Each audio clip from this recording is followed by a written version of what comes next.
একটা বাচ্চাকে যখন শাসন করা হয়, জোর করে খাওয়ানো হয় বা জোর করে পড়তে বসানো হয়, তখন দেখবেন যে আশপাশের মানুষগুলো, আত্মীয় স্বজন বা রিলেটিভ, তারা এসে বলবে, কি হয়েছে একদিন ভাত না খেলে, কি হয়েছে একদিন পড়তে না বসলে, কি হয়েছে একদিন স্কুলে গেলে।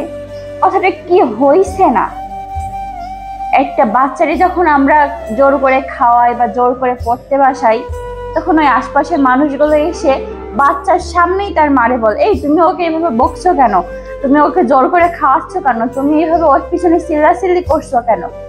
হ্যাঁ, আপনার হয়তো খারাপ লাগতেই পারে বাচ্চাকে শাসন করা নিয়ে, তো আপনি সেটা পরে বলুন, বাচ্চার সামনে কেন বলবেন। পরে বলুন যে তুমি এরকম নাও করতে পারতে, এত বেশি শাসন না করতে পারতে, একটু বোঝাতে পারতে, একটু ভালোবেসে বোঝালেইতে হতো। কিন্তু না, আমরা কি করি যে একটা বাচ্চার সামনেই তার মারে শাসন করি, এই তুমি ওর পেছনে এত চিল্লাচ্ছ কেন, তুমি ওকে জোর করে খাওয়াচ্ছ কেন, জোর করে স্কুলে পাঠাচ্ছ কেন। তাহলে ওই বাচ্চার ব্রেনের ভিতরে এটাই ঢুকে যায়, দুনিয়ার পৃথিবীতে সবাই আমাকে ভালোবাসে, শুধু আমার মা আমাকে ভালোবাসে না।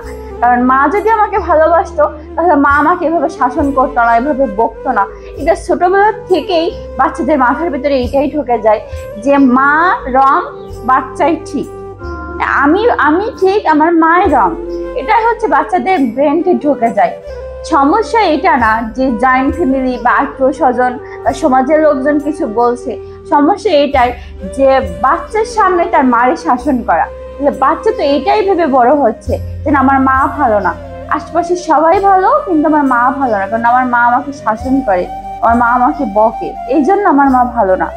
তো প্লিজ কেউ এই জিনিসটা করবেন না, মানে বাচ্চার সামনে বাচ্চার মারে কখনো বকা দিবেন না, আলাদাভাবে বলুন।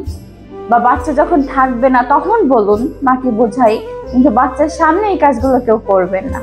ধন্যবাদ।